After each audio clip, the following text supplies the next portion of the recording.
Also guys, Lemon here. And Mushroom, and we're just going to do a bit of a class setup thing for you today, based on the experience that we've had so far playing with Ghosts. We've got 4 setups here mainly for you guys to try out. You don't have to memorize them all, but if you want to take notes, please do so. These are just our recommended classes for specific ways in which we knife. So the 4 classes are the general knifing class, which is what I use sort of just to get banks and that sort of thing.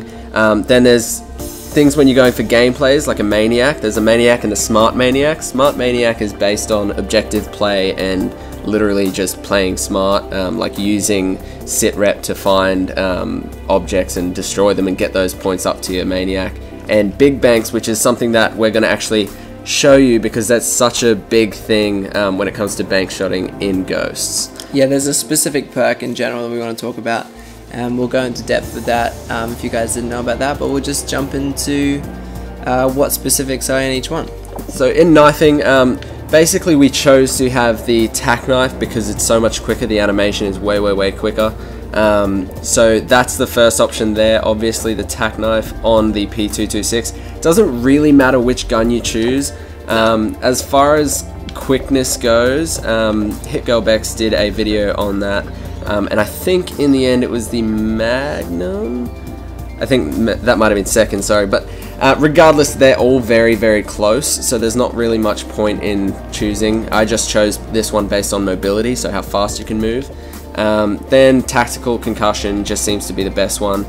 In the perks, we've got Agility from the speed section, which increased movement speed, obviously. Reflex, which is really important. It makes you throw your throwing knife a lot faster. And your stuns faster, because that's a bitch. If you can't get your stuns out, then you're in real trouble. So you gotta have Reflex on if you want to bank, or pretty much for any throwing knife ability. You want to have that perk on. It's basically your fast hands from Black Ops 2. Yeah. So then you've got in Awareness. This is an optional perk, this Recon, but I find it amazing for bank shots. You can throw that around the corner and do a stun test and then literally see the outline of the character behind the wall and just line your bank up with that. It's really cool, that perk. It's like Tac Mask in Black Ops 1, but so much better. Yeah, like an upgraded version, which is really cool. Then you've got Scavenger, obviously a necessity when you've got throwing knives and if you're using them more than you are knifing. And then down in the equipment slot, we've got 2 extra, well, 1 extra to make 2 lethal throwing knives. So that's just something that Modern Warfare 3 didn't have, and I think Infinity Ward finally caught up on. That was a cool addition. We're happy with that. This strike package, we chose the Specialist, so this one is just filling in all the blanks that you don't get there. So obviously the Unlimited Sprint, not a necessity, but definitely handy for knifers, followed by Resilience, so you don't fall and die, ICU, so you regenerate health faster, and the other ones are just getting off the grid, wiretap to use the SATCOMs to your advantage. And then Dead Silence was kind of just the last sort of choice in there to fill in the blanks. But the next one is slightly different. It basically uses the same, you can see it uses the same perks layout, and then the strike package uses the what's it called? Sorry. SATCOM. The SATCOM straight to the Maniac, just because, I don't know, that's it's kind of like non-lethal. The UAV to orbital VSAT sort of thing, but yeah. So we didn't want to put in a guard dog or anything like that in there because we're knifers, we're not doggers. So that's to get the Maniac there. Obviously, that's just exactly the same. The one that's different is this one, however. If you go into the Smart Maniac, this one is based off of part of Only Use Me Blade's video when he first got the Maniac. Which was the fact that you can actually take out enemy SATCOMs and equipment to get your points up to your Maniac. So with that in mind, the perks here, obviously we've taken out the tack knife on the pistol, and the perks here are the same up here. So Agility and Marathon. Marathon is in this one because you just need that extra movement to get between flags or get between SATCOMs that you can see through the map. Then you've got Off the Grid to keep yourself off the map so no one knows where you are.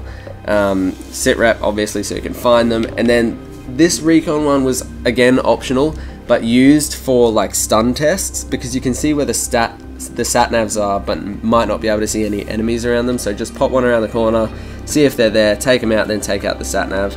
Yeah, SatCom. It's cool. This Smart Maniac one is like getting rid of the baggage so you can get more baggage. It's kind of like getting rid of lots of stuff. So Making ends meet. Yeah, so you can get the Maniac quicker and easier. And also it's really stealthy, which is really cool. So that'd be great for things like domination and obviously objective plays. But big banks here is something I really want to talk about. It's this perk we found. Everything's the same apart from the perk here called Strong Arm. Now, if you guys don't know what Strong Arm is, or you haven't put Strong Arm on because you didn't know what it did, it pretty much, I don't know if it doubles it, but it really highly increases where you throw, how far you throw your throw knife and your concussion grenades or whatever you equip with it. I do just want to point out, Ponaholic, I was in a lobby with him when he actually mentioned this to me, that he had it on and he realized that the throwing knives were a lot further, and he also mentioned to me that Travis Blackwell was the one who brought that to his attention, so giving credit where credit's due on those ones, not claiming that, but it is something crazy that's come to banking, which means we have these two different levels of bank shots. The problem with this is that, like Mushroom said, there's now two completely different standards. So a cool thing to do would be to equip it to a map that's huge, or take it off when you're on a small map like Strike Zone. So we're just going to jump into the map now and show you some of the differences between banking small distances and banking long distances using Strong Arm or not. So we'll see you in a sec. Okay, so the first bank we're going to be testing is a floor bank, and we're just going to be doing it without Strong Arm first.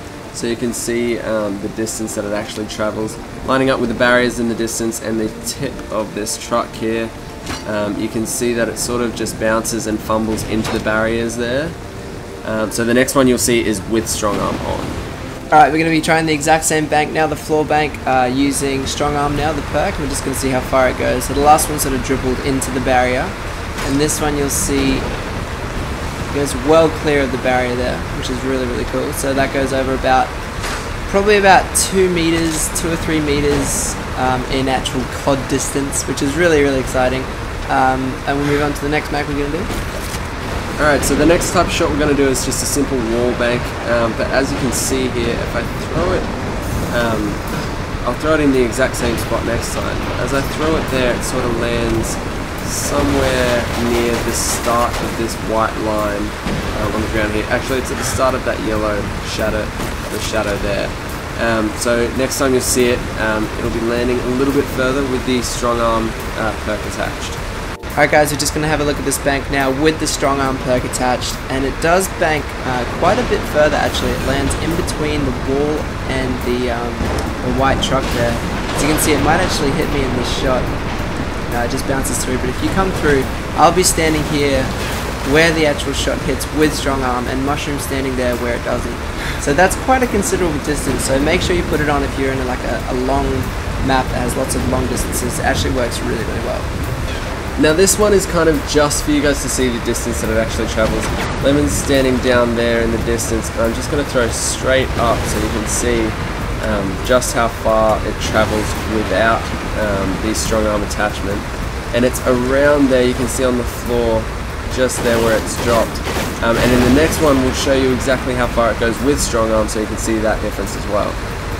Alright guys, this is the high as you can with the perk attached, Strong Arm, and it goes a really considerable distance longer, which we found the most amazing out of all of them. It actually travels all the way down to around here, where I got killed before, where these dead bodies are, which is actually right here. That's an incredibly long distance considering the other one landed up by that flower bed where my body is over there. It just takes into consideration some of the most amazing things you can do with this perk, so use it to your ability. We're also going to be doing a lot more throwing knife 101s on different aspects of the knifing in Ghost, so look out for them. This has been Perks and Setup. Yeah. Hope you guys enjoyed it.